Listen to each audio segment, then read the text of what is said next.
Estamos reunidos casi 4 horas, han hablado 25 oradores con el inicio extraordinario de nuestro embajador y amigo Tom Shannon y la exposición desde diferentes puntos de vista de una situación de crisis que justifica el nombre del foro Quo Vadis América Latina o Quo Vadis Latinoamérica, que además de representar en latín, como ustedes saben, Quo Vadis quiere decir ¿a dónde vas?, tiene el propósito de recordar un hecho de la historia universal donde este Quo Vadis ancla en la historia.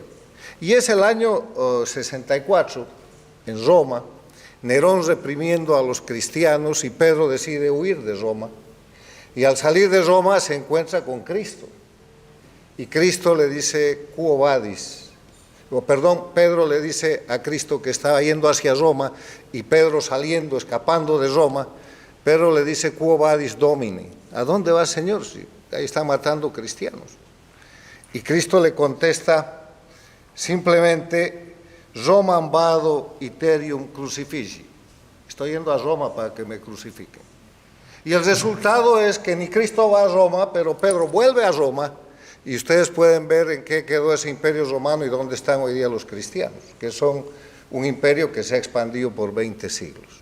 Entonces, el Quo Vadis América Latina, el Quo Vadis Latinoamérica, quiere decir, señores, estamos en crisis, estamos en problemas, la democracia está bajo acoso, la vida que acostumbramos a vivir y en la que hemos sido educados está bajo una presión increíble que ha sido descrita aquí por 25 brillantes expositores, pero hay que volver a la democracia, hay que volver a la defensa de nuestros principios y valores, que es el único mecanismo con el cual vamos a derrotar al crimen organizado.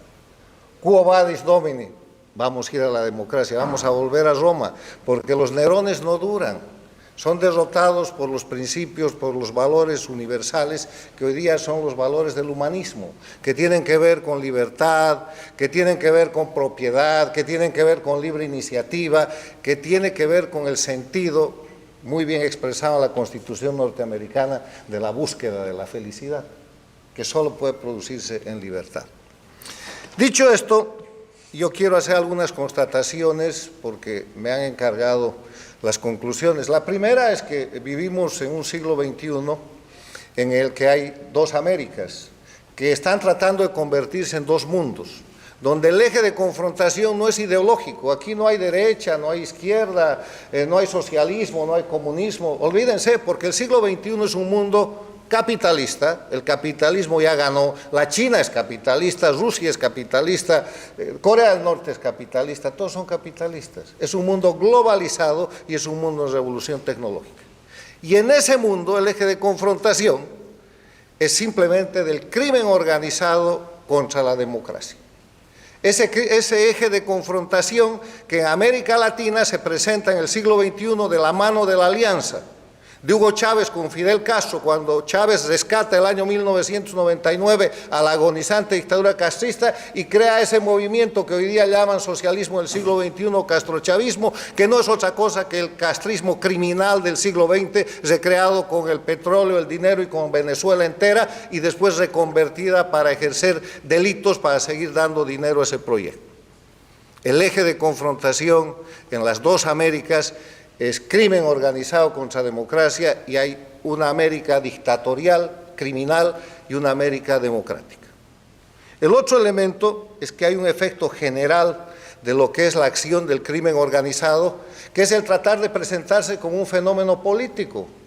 Quieren ser de izquierda, aunque sea comunistas, socialistas, lo que sea, pero quieren ser políticos. La delincuencia organizada transnacional liderada por Cuba e integrada por los regímenes de Venezuela, Bolivia y Nicaragua quiere ser política, porque esa es la forma que tiene de seguir actuando, detentando el poder en estados que son el gran escudo para ejercer el crimen organizado de la mejor manera posible. Y la manera de ponerlos en evidencia es ver los hechos que aquí se han descrito: terrorismo de Estado.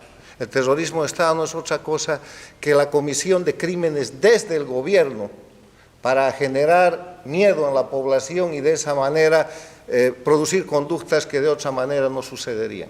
lo ven ustedes con los procesos después del 11 de julio en Cuba, lo ven ustedes con todas estas atrocidades que se han descrito en Nicaragua, con los 98 presos políticos en Bolivia y esa pobre señora condenada a 10 años de cárcel, y lo ven en Venezuela con la puerta giratoria de que hoy día soltamos 2 presos y mañana metemos 4 y los seguimos torturando. Eso está detallado. Lo vemos con los narcoestados. Qué casualidad que estos 4 países liderados por Cuba, que son el centro del crimen organizado en la región y que ahora están buscando ampliarse para globalizar esto con Rusia, con China, con Irán, con el que puedan, con cualquier país no democrático y además antiimperialista, porque el eslogan es estar contra los Estados Unidos, son narcoestados. Cuba fue el primer narcoestado de la historia en la década de los 80 del siglo pasado, con la alianza entre Escobar Gaviria, el colombiano, el boliviano Suárez y Castro, que terminó con el fusilamiento de Ochoa y de La Guardia, pero que marcó a Cuba como narcoestado. Y hoy día es un narcoestado que lidera la región. El ataque a la libertad de prensa, la migración forzada, todo esto describe a los narcoestados, pero además describe a las víctimas. Pueblos en situación de indefensión. Además de hacer estos foros, además de que la OEA haga resoluciones y que todo el mundo se queje, los cubanos están en situación de indefensión, no hay quien los defienda. Y nuestras declaraciones ya no alcanzan. Los pronunciamientos y las proclamas de solidaridad ya no sirven. Los nicaragüenses están en situación de indefensión, lo mismo que los venezolanos y los bolivianos, porque no hay justicia, no hay posibilidad de prensa libre y no hay posibilidad alguna de que la situación de estar sometidos al terrorismo de Estado se modifique. Y además de situación de indefensión, tolerancia social. Estamos nosotros a 100 millas de un país en el cual encarcelan, matan, torturan y la gente está llegando en lanchas o por la frontera mexicana lo más que puede y ahí estamos. Es la normalidad de hoy en día el ser atacados por el crimen organizado.